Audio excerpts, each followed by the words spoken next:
ভাবুন তো, ঘন একটা জঙ্গল, কুয়াশা ভেদ করে সূর্যের আলো পড়ছে, কোথাও হরিণ দৌড়াচ্ছে, কোথাও বানরের ডাক হাঁক। কিন্তু একটা জিনিস আপনি কখনোই দেখবেন না, তা হলো সিংহ। প্রশ্নটা তখন মাথায় আসে, কেন পৃথিবীর এত দেশে যেখানে সিংহ ছিল বা আছে, সেখানে বাংলাদেশে কেন নেই? চলুন এই রহস্যের জট খুলে ফেলি। সিংহ হলো খোলা প্রান্তরের রাজা।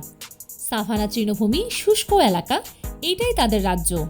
আর বাংলাদেশ, এটা হলো নদীমাতৃক দেশ, ঘন বন, জলাভূমি আর বৃষ্টিবহুল পরিবেশ, যেখানে ঢালাও তৃণভূমি নেই, বড় বড় শুকনো মাঠ নেই, যা সিংহের টিকে থাকার জন্য জরুরি। যদি সিংহ বাংলাদেশে আসতো, তারা এখানে বাঁচতেই পারত না।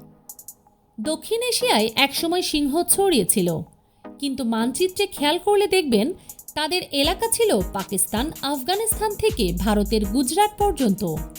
গঙ্গা ব্রহ্মপুত্র অববাহিকা, যেটার মধ্যে বাংলাদেশ পড়ে, এটা কখনোই সিংহের রুট ছিল না। অর্থাৎ আমাদের এই অঞ্চলে সিংহের জিনগত বা অভিবাসনের ইতিহাসই নেই।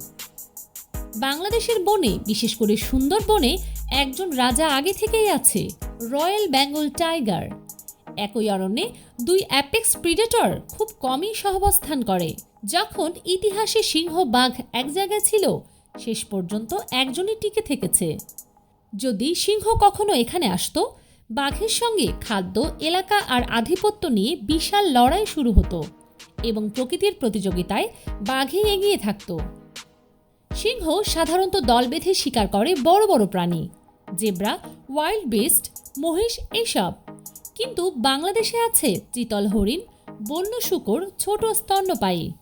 এগুলো সিংহের দলগত শিকারের জন্য যথেষ্ট নয়, খাদ্যচক্রই তাদের জন্য সাপোর্ট দেয় না। সিংহ দৌড়ায় খোলা মাঠে, তারা শিকার ধরে গতি দিয়ে। কিন্তু বাংলাদেশ হলো ঘন গাছ, কাঁটাছোপ, নদী, খাল, কাদা আর জলাবদ্ধতা। এত বাধা পেরিয়ে সিংহ শিকার করতে পারবে না। অন্যদিকে এই পরিবেশে বাঘই চূড়ান্ত পারফেক্ট শিকারী। বাংলাদেশের প্রাকৃতিক পরিবেশ, ইতিহাস, খাদ্যচক্র, জলবায়ু সবকিছু মিলেই এখানে বাঘকে বনের রাজা বানিয়েছে। এ কারণেই বাংলাদেশের বনে সিংহ কখনোই ছিল না এবং ভবিষ্যতেও স্বাভাবিকভাবে আসবে না। প্রকৃতি সবাইকে জায়গা দেয়, কিন্তু সঠিক জায়গায়। বাংলাদেশের জন্য সেটা বাঘ, সিংহ নয়।